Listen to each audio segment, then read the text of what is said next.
So it is both an honor and a personal pleasure to introduce Professor Dr. Marco Kalz. Marco and I started collaborating a few years ago as we both co-supervise an Israeli PhD student, Eyal Rabin. Eyal works at the Israeli Open University and chose to do his PhD at the Dutch Open University following a cooperation agreement between the two universities.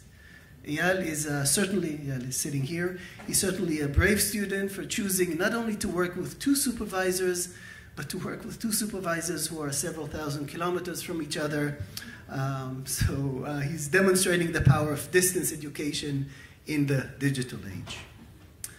Back to Marco. Marco is a full professor and recently transferred to the Heidelberg University of Education in Germany.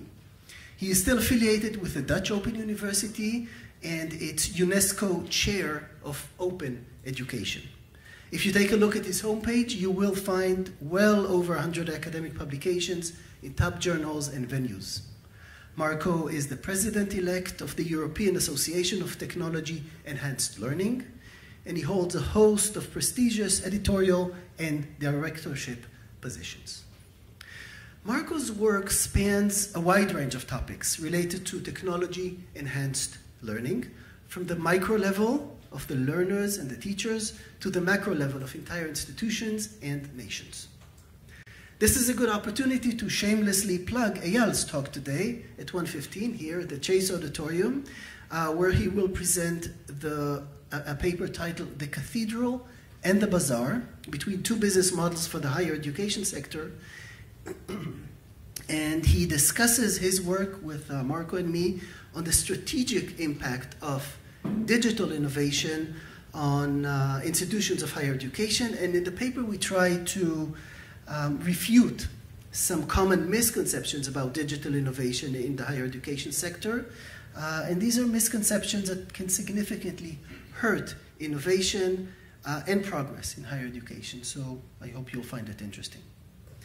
Marco's understanding of technology-enhanced learning is insightful, theoretically interesting, and with important applied implications. It's my pleasure, Marco, to invite you to give your talk on learning in the digital society, effects and unintended consequences of mainstreaming of technology-enhanced learning. Marco.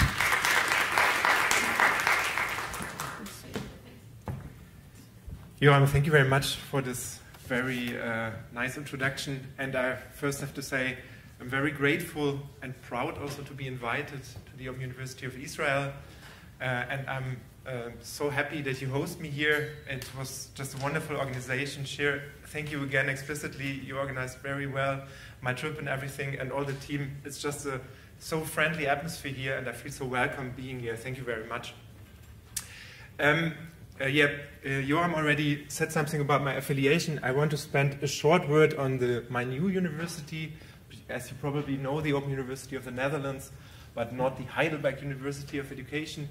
It's a tiny institution with 5,000 students focused on the professionalization and education of educational professionals. It's a university of education which has most study programs in the traditional teacher education. I'm working there as a study program director for a small master program on e-learning and media education, so outside of the world of the teachers. Today I want to talk about learning in the digital society, effects and unintended consequences of mainstreaming of technology-enhanced learning, and I have to switch shortly to my slides.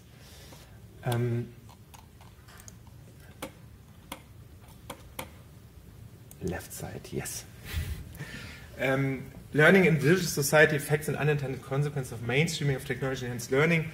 And to give you some background of the talk, we are, as Association of Technology-Enhanced Learning in Europe, we are currently working on a white paper about mainstreaming of technology-enhanced learning. And we are preparing a policy forum for policy research and practice during our annual conference, and have also plans to take this discussion onto an international level, but I will say something about that at the end of the talk. So why do I talk about the digital society, and just a short disclaimer, my perspective is of course a European. I hope you can still relate to the different aspects of the discussion. In the European countries there is now a very intensive debate about the digitalization and the digitized society, because through all countries digital services are more and more accepted. They are getting into work life, everyday's life, and the expectation is that there is a huge impact on lives of the individuals, and that this is an ongoing process for the societies. And at the same time, we can also see that a mainstreaming process of technology-enhanced learning is happening currently.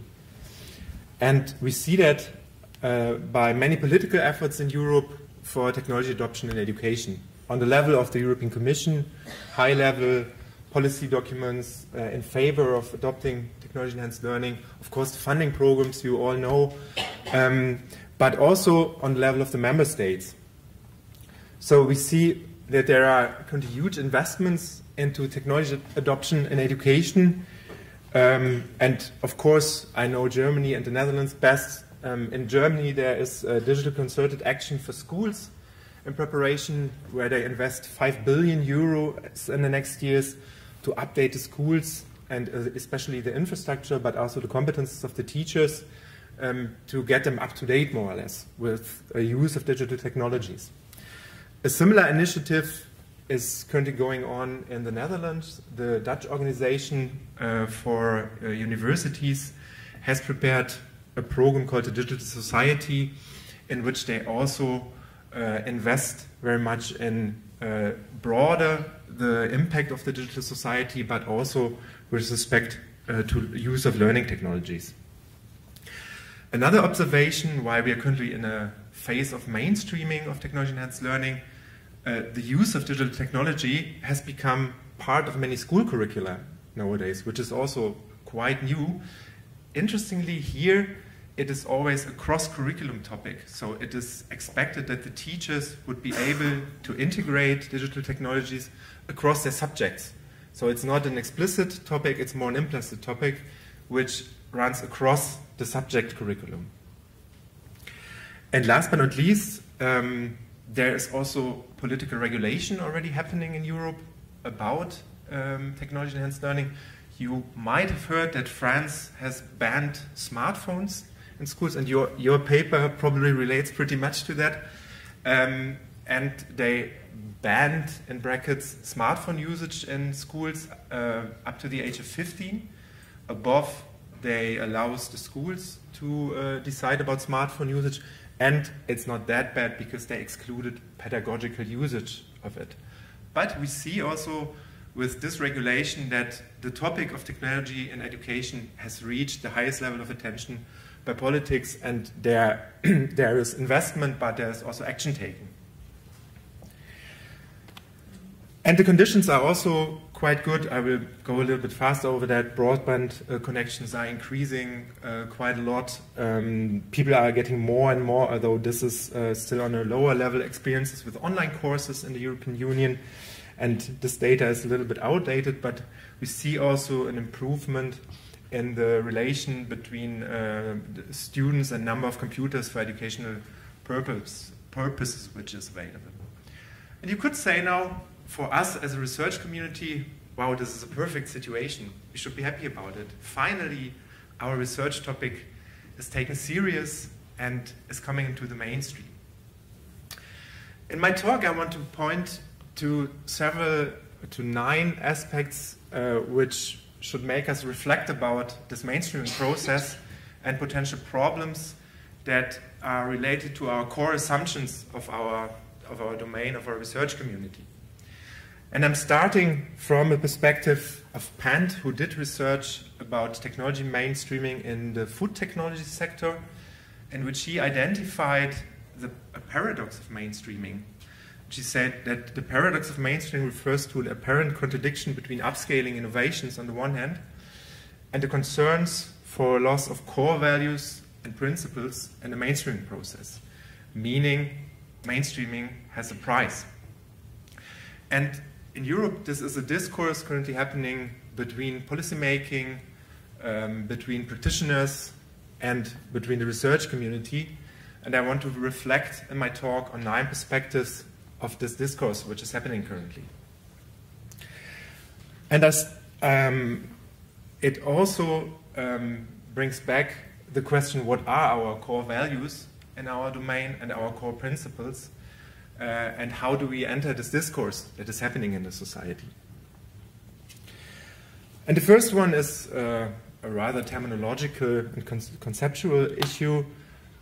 What is, of course, introduced again after we have taken quite some effort to come to a conceptual agreement, what kinds of terms we are using and how we define them and so on. And of course, and this is not surprising, this is for all mainstream process, you get again a confusing addition of terms that are used in all kinds of policy documents and discussions. And this is, I think, quite normal to be expected. And is also something where you could say, okay, but over the time, this will go away, there will become an agreement, and also the scientific terms will be the ones that will be in the center of the discussion. But also the language that we use in the discussion about technology and education also influences, of course, our understanding. Therefore, I think it's important to also look at the terminological fuzziness of this discussion. So technology-enhanced learning as a research domain was established as a concept to overcome limitations of a very technology-centric electronic learning metaphor, the beginning, the e-learning tradition, and also to stress that technology is an enhancement, but learning in itself remains learning. So that was a little bit the beginning of the discussion around technology-enhanced learning, and it was always, this is what brought me into the domain, this is why I was always fascinated by technology-enhanced learning, an interdisciplinary potential of integrating latest findings from education, psychology, and computer science. And it is also a domain that not only uses and applies technology, but also creates technologies, creates new realities with technological artifacts. And last but not least, this is why we do research. We, of course, always assume that we improve learning conditions or learning outcomes. This is our basis. This is why we do research about it. So this is something like a definition that I would propose for technology-enhanced learning. But there are other ones, but I think this is in general some agreement for the domain. At the same time, there is some severe criticism also available on this identity of the domain. Xian Bain, a colleague from Edinburgh, has published in 2015 a very interesting article in which she criticized that the domain has been adopted as an apparently useful, inoffensive, and descriptive shorthand for what is in fact a complex and often problematic constellation of social, technological, and educational change, pointing to the fact that while we often look at the micro context of applying technology, the implications can go far beyond this micro context that is often in the focus of research.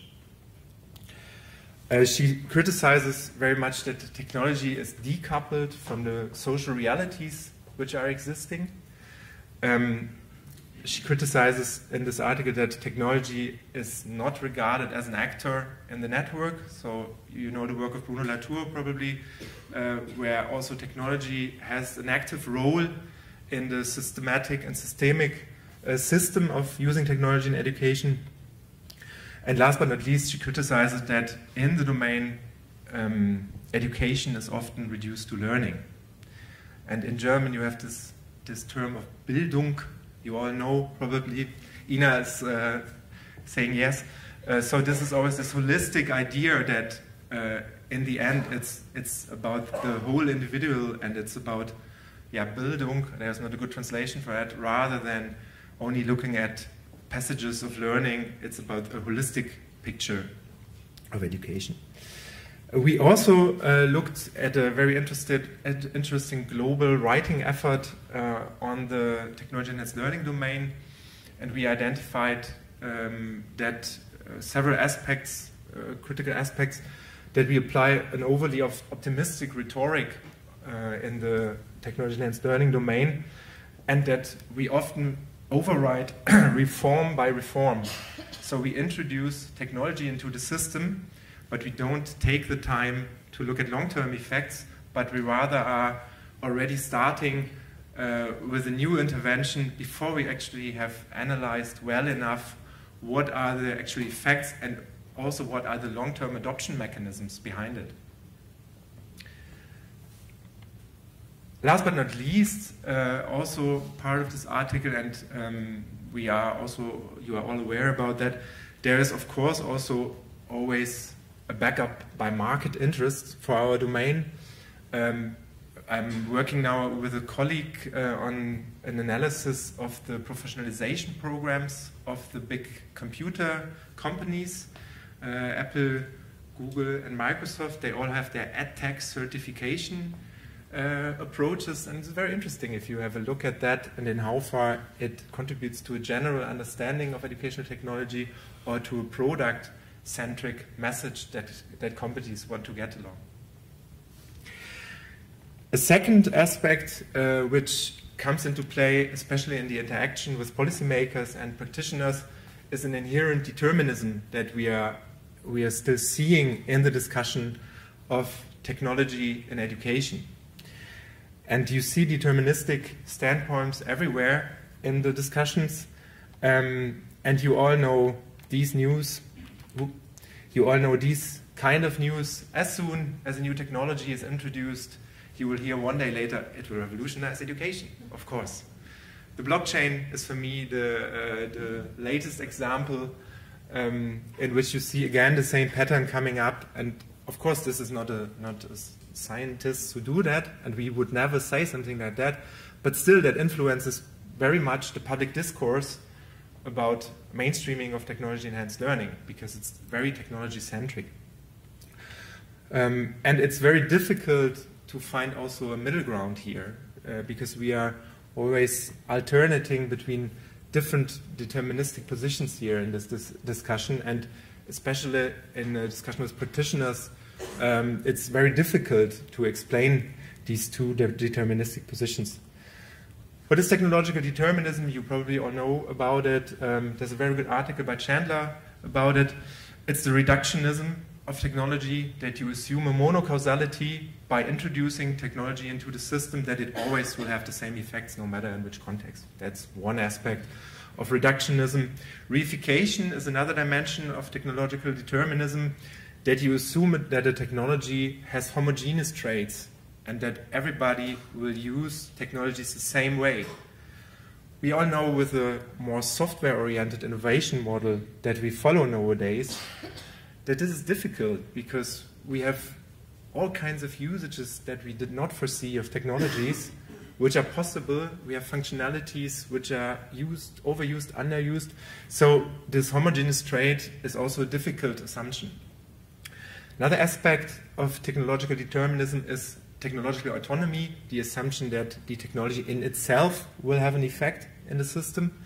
And last but not least, also a deterministic position, the neutrality of technology, that it will have absolutely no influence on something. And as I said, we are alternating from one extreme to the other. Another deterministic position that you often come across in Germany when I'm interacting with teachers, when they say pedagogy first, technology second. And this is also a deterministic position in a sense, because it assumes that that the individual has the agency alone to decide about, to choose technologies, to decide about the effects of it and to influence. So it overestimates the agency of the individual and ignores also that technologies are also artifacts made by people. So this whole distinction between a technology and an individual is a difficult one. And there are, of course, also many interesting theoretical approaches to try to come out of that deterministic position. For example, but I'm only mentioning one here, the structurational model of technology by Orlikovsky, which is quite old, but I think the perspective is interesting here because it always relates technology to human agents and to the institutional usage. And it looks at technology as a product of human agency, but also as a medium of human action, and looks at institutional conditions, but also consequences of using technologies. The third one, and this is also a very difficult one in the mainstreaming discourse with policymakers, is that you have increasingly blurred lines and targets. I don't know how to say it differently. As I said, we are, as researchers, always have the goal to use technology to make learning more efficient, effective, or accessible. I think accessibility is also a very important aspect of using technology. Nowadays, in this digital society discourse, you get the impression that digitalization has a value on its own. So it's not something that has a direct purpose, but it is assumed, and there you often hear an environment argument, that due to the further digitization of the society, education needs to use more digital technologies, which is an assumption that because the level raises in other sectors, of course education has to adapt, and which is on the contrary side of our core values, I would say, of our beliefs of using technology. In addition, of course, something that we always also see in policy discussions is what works in context X also works in context Y. And we all know that this is very hard to do in our domain. It is difficult to transfer concepts from higher education to the school sector, but it's even the same also within higher education or in the school to transfer an innovation or an intervention between different contexts. And this is what Berliner has called 2002 in an interesting comment, an educational researcher, that educational science is hard to do science, actually, because implementing scientific findings is so difficult because humans in schools are embedded in complex and changing networks of social interaction. So this holistic assumption of this transfer is a very difficult one, and we need to find a position here. Another result of the digital society discussion is that more and more institutions are working or required to have a digitization strategy. So in Germany, many higher education institutions need to have it to get funding, that the ministries see that they are actively involved in thinking about the future in the digital society.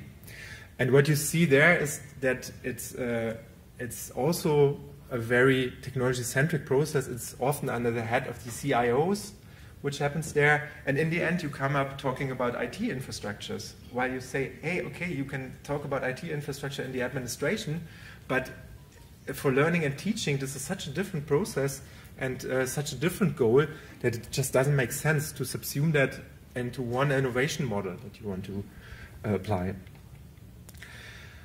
Then, last but not least, of course, and I already said that, we often come back again to a replacement metaphor of technology-enhanced learning. And we all know in the beginning days of e-learning, we always had the expectation that e-learning would be less costly, but we know that this is not often the case, and that we now look more into improving learning opportunities rather than reducing costs.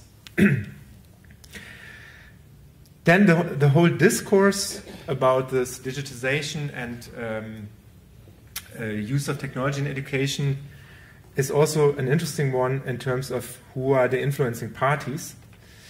And one important player that came into reality in the last years is philanthropy. We see nowadays a lot of philanthropists who go into our sector and try to innovate or contribute to innovation with several examples. One of them you probably know, Zuckerberg has proposed a personalization initiative from his foundation. There was a lot of critique on that, but this kind of philanthropic movement in the education technology sector, or the sector of technology-enhanced learning, also influences the discussion very much. And I want to give you one very brief example by Jack Ma, who is the founder of Alibaba. It's a Chinese company, which, and he's a very great entrepreneur, and he was invited to Davos to talk about the future of education. Audio?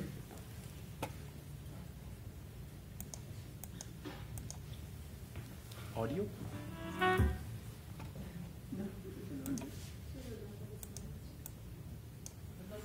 If we do not change the way we teach, 30 years later we'll be in trouble. Because the way we teach, the thing we teach our kids are the things the past 200 years is knowledge-based. And we cannot teach our kids to compete with machine who is smarter. We have to teach something unique. That is, machine can never catch up with us. But what are those skills that you think we need to teach? If we're moving away from knowledge, what are the key things? The knowledge may not teach you that. Folks, that's why I think we should teach our kids on sports, the music, the painting, art. To making sure humans should be different from everything we teach should be different from machine. If the machine can do better, you have to think about it. What? Okay, I have to admit I really hardly cut the video, so he's also saying other things about social competences which make more sense than this. But this is a guy talking to high-level politicians about the use of technology in education, and he says we should stop teaching knowledge. I mean, this is extreme, and this is also dangerous for the way that policymaking is influenced by philanthropy. I'll give you a third example now, really from my region where I'm working now, Heidelberg. The sub company, you know probably, SAP, is around that area, and all the founders, they also have set up non-profit associations that are dealing with computer use in education. And there is one association called the Hop Foundation, and they are funding on a large scale tablet usage in schools, and only tablets. So, and this is a small example in a small region, because they only operate in a very limited amount. But this influences the school reality we have there, because they will have all tablet computers in the next years without ever asking why and if this is a good solution. But again, philanthropy also comes into play when we look at the discourse about technology-enhanced learning and the digital society.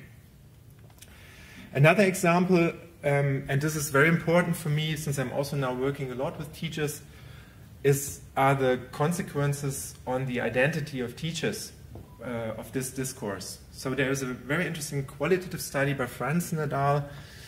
who give several case studies and show the paradoxical situation of teachers in the debate about the digital society and the use of technology in education. It depends very much on personality factors and competences if teachers themselves can make profit out of this new developments.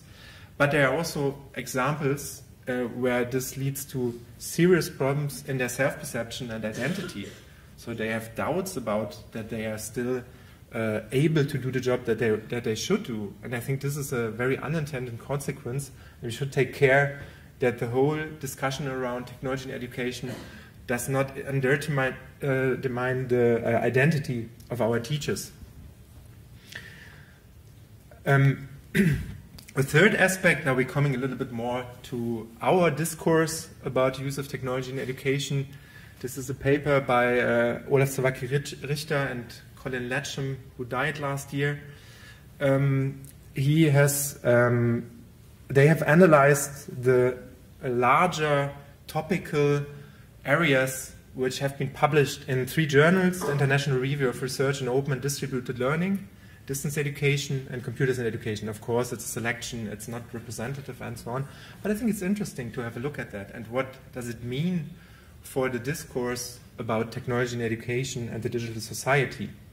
Because what we see here is that the attention of research went away from our institutions. It looks much more into the non-formal learning sector and sector outside of our institutions. And this discussion about the digital society and the role of the institutions requires us to look again at institutions on our research agenda and actually use our institutions to conduct research about technology-enhanced learning and the effects of it. Then another core assumption, core value, I already introduced that, is one of the interdisciplinarity. I go a little bit faster. You probably all know the article by Meltzoff in Science from 2009, who proposed a new science of learning and the interaction between psychology, neuroscience, machine learning, and education.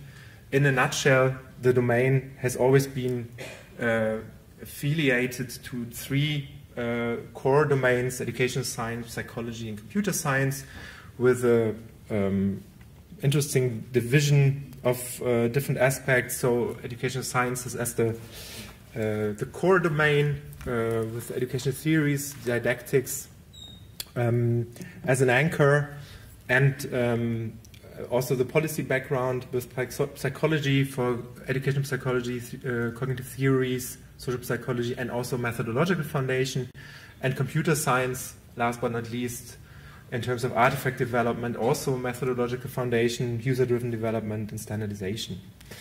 We did a scientometric analysis 2014 where we compared how interdisciplinary the publications of the field are compared to other domains, and we saw that indeed, based on the relation between citations inside and outside the domain, the community has a very interdisciplinary focus. On the other hand, societies have moved further, and I just let you 2 minutes to look at the video. I don't explain it at the same time.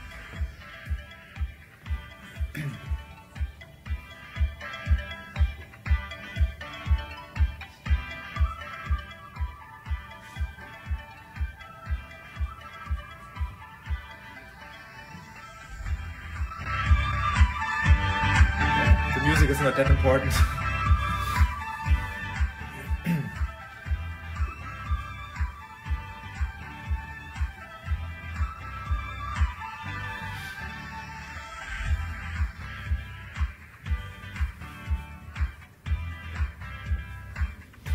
Okay, I think you get the core idea of the system, and I think this is pretty scary what they are doing here. I hope Bart has presented you examples of learning analytics on the other side of the spectrum. I'm sure he did. But this is a pretty scary example where you ask yourself also, I mean, how should we treat this kind of initiatives in our educational programs, in our graduate education, and in the doctoral education? And I think we need to develop a different understanding of interdisciplinarity and include also aspects of responsible research and innovation into that. Like, for example, responsible innovation approaches, which you probably also are all aware of, in which you very early in technological development involve societal members, and you already very early think about consequences of large-scale adoption of specific types of technologies. I go a little bit faster because I'm running out of time. Another example, participatory technology assessment, is also quite old model, but I don't have many examples which are applied in our domain. And then, very importantly also, while research ethics is a big part of the doctoral education in Europe, ethics of technology and the dimensions of ethics of technology is not. So I think this is an important topic that we need to introduce into our doctoral education, and we're also doing that now for the first time in the European Summer School on Technology and Enhanced Learning that year. Sixth aspect that you are all aware of, but that gets a different quality when you talk about mainstreaming of technology enhanced learning, is the relation between technology enhanced learning and the digital divide. And I'm looking now first at a global level. We have an offline population of 3.2 billion internet users, if you look globally. And this is a tough dimension when we think about making the use of technology a requirement for access to education. So on a global level, this is a problematic initiative. And you know, it has all to do with socioeconomic status, access to internet technologies, and it is assumed that this gap will even widen in the future. But also inside our societies, and this is why I'm adding that topic to the list, there are also social exclusion mechanisms happening. And there are publications by, for example, Castell, who said that rapid technological change will lead to increased exclusion of weaker societal groups due to later access to technology, due to less skills to handle this new technology, and also due to a general lack of SRL skills. Of course, there are other authors who see a chance of using information and communication technologies to decrease the social exclusion mechanisms. For example, to get access to new communities, to participate in political discourse, and also to get ICT skills by access. Another example, and I will translate that now, is also in Europe very striking. This is now an example of Germany. And you see on the left side 100 children with parents from an academic background.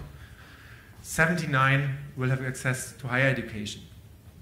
On the right side, you see that 100 children with parents from a non-academic background, only 27 have access to higher education. We're talking about Germany, a very, very rich state with a very, very well-developed higher education and education system.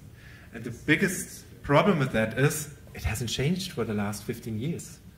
So it didn't improve at all. So the social reproduction and the social stratification mechanisms in the society are very, very strong here.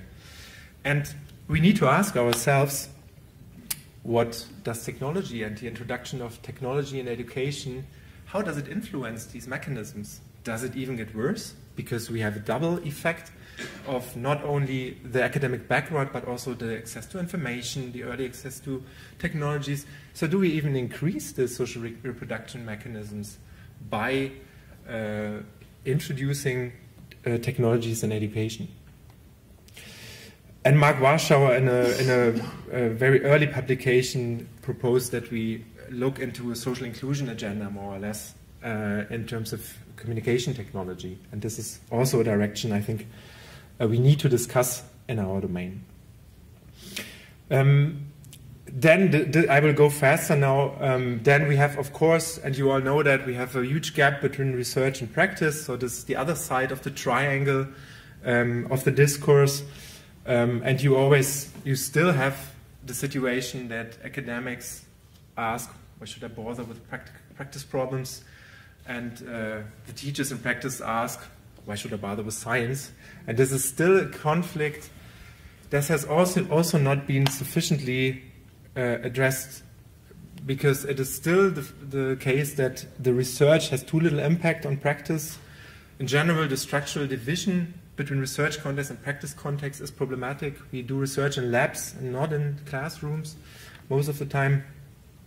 And there is a high amount of experimental research, but at the same time a low transfer to practice of these findings. And there is an optimization problem between internal validity and ecological validity. And one of the approaches in our domain that has been highly used is design-based research and design experiments. It's already from the 1990s, you probably are all aware about that, in which you engineer solutions, and the design-based research metaphor starts not by hypothesis testing, but by analysis of practical problems by researchers and practitioners in collaboration. So this was, I think, also an interesting proposal to think about a different relation between research and practice. And the idea was to come to proto-theories and to cyclic processes of research and practice, and to design also in authentic context. And the goal was always shareable theories with relevancy for practice and research. There's also a lot of criticism about the design-based research metaphor. Chris Diede summarized that he thinks it's a methodological overload. It's unrealistic to use this. The researcher is too much involved in the outcome, and the cyclic development leads to uncomparable cycles, because you always take the end point of the last cycle as a starting point for the next. Jürgen Engelström criticized it, that it's too linear view on the learning process, and that it's too much focus on artifacts and solutions. And there's also the question, how do we describe and exchange also our designs that other people can profit from that? In the medical domain, there is an approach called implementation science that takes into account pretty much factors also of institutional embedding, and this is an evidenced approach for testing innovations, but this is a direction that would be also fruitful also for our domain. 8 point, it seems like we are also looking at technology still in a way that the technology hasn't changed in the last years. That's also related to the determinism debate, and Pennebaker criticized that we see technology as a discrete force with a discernible direction and influence. And there is a very interesting publication from Mike Barry, who wrote a book about critical theory and computation, a very interesting combination.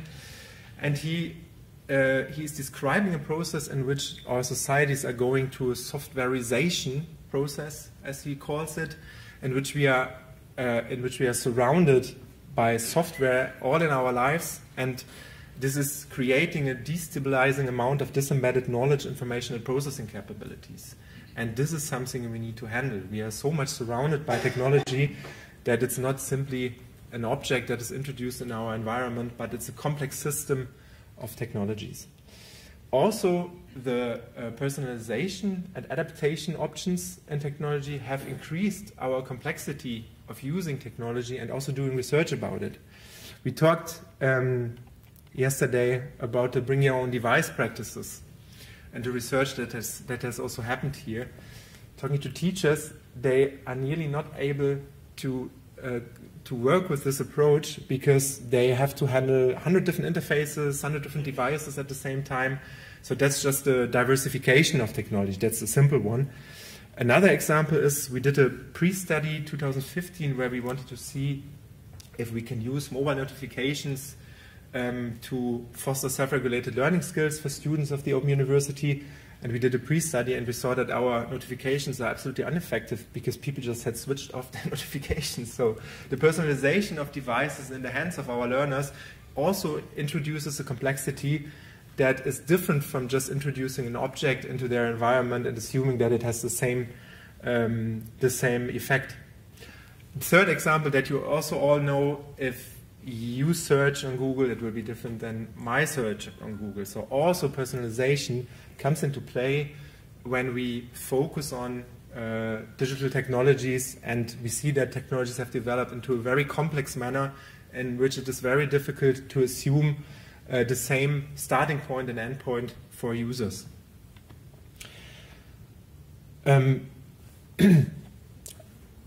Lastly, and this is a very short aspect, of course, we also are dealing with, in the discussion and the discourse, with a policy research gap. That's the other side of the triangle.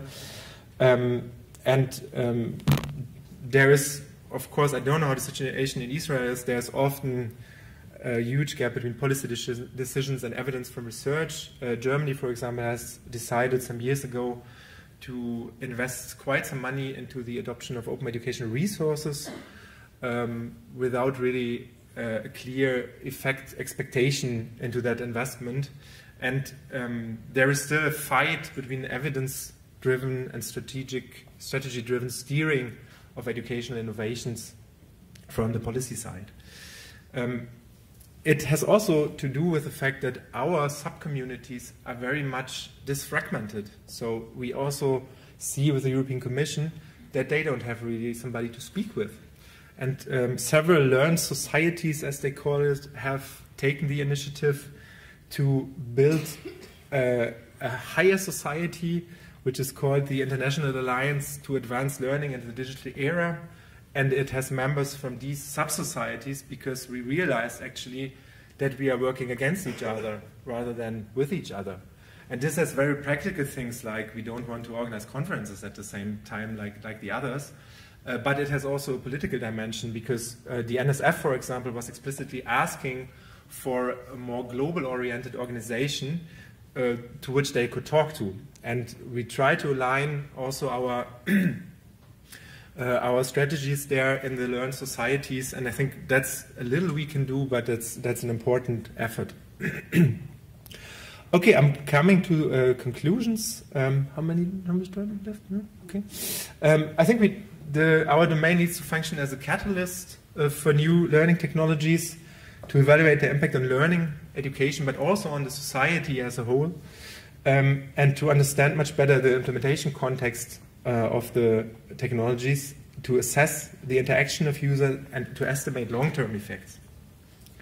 And for the participation in the digital society debate, I think we need to be much more critical towards deterministic positions, widen our understanding of technology and interdisciplinarity, work as closely with practitioners as possible, and establish a new culture of implementation science and technology-enhanced learning, and strengthen alliances between subcommunities. And we need to think about this aspect of the social reproduction and social exclusion that we might favor unknowingly with the efforts we are taking. And last but not least, we need to use our institutions for research. It's also worthwhile to think about if mainstreaming is the only alternative we have in research about technology for development.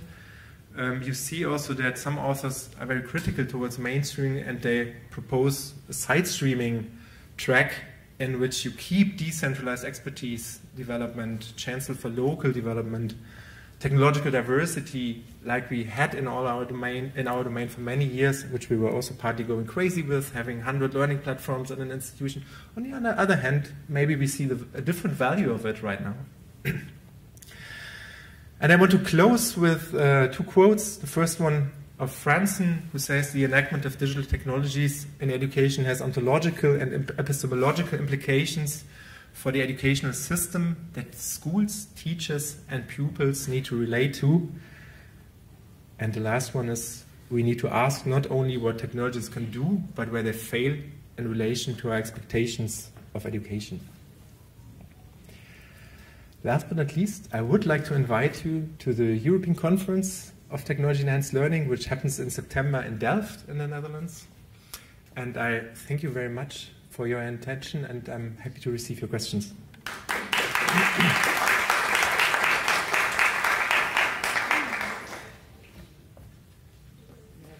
few minutes for questions.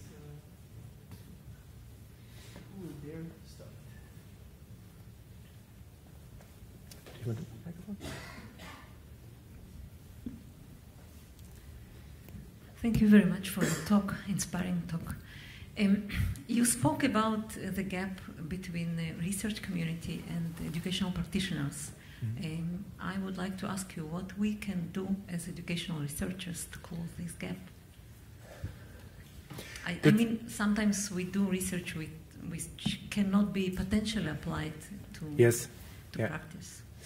I mean, like I said, there are a lot of efforts to use design-based research as a methodology to increase the collaboration between practice and research.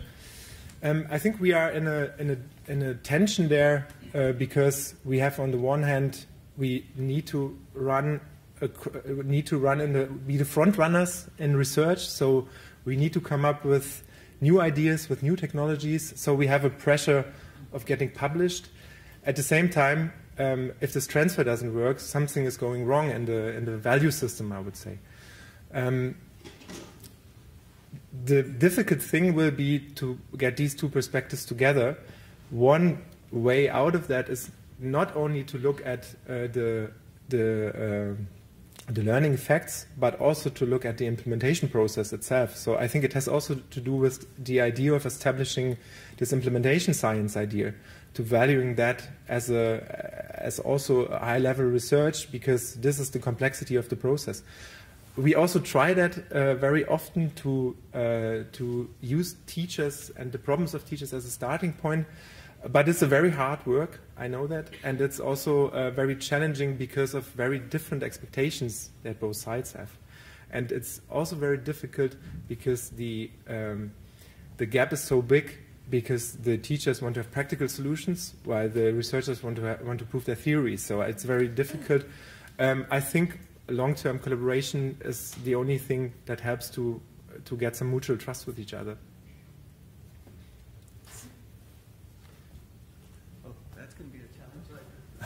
Thank you very much for the comprehensive description of the field, which I really appreciate.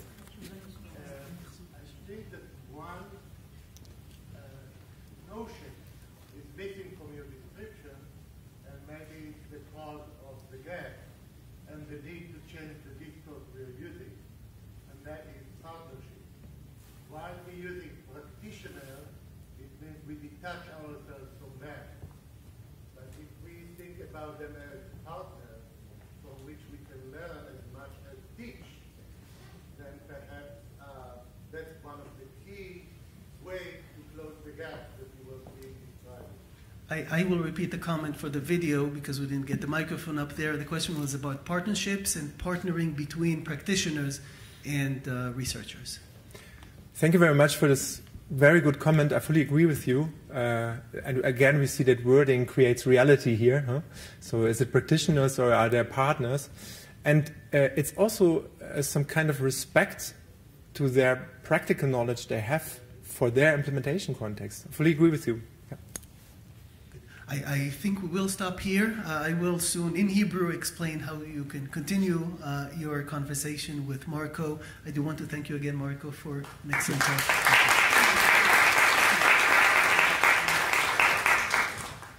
And I will shift to Hebrew with some logistics.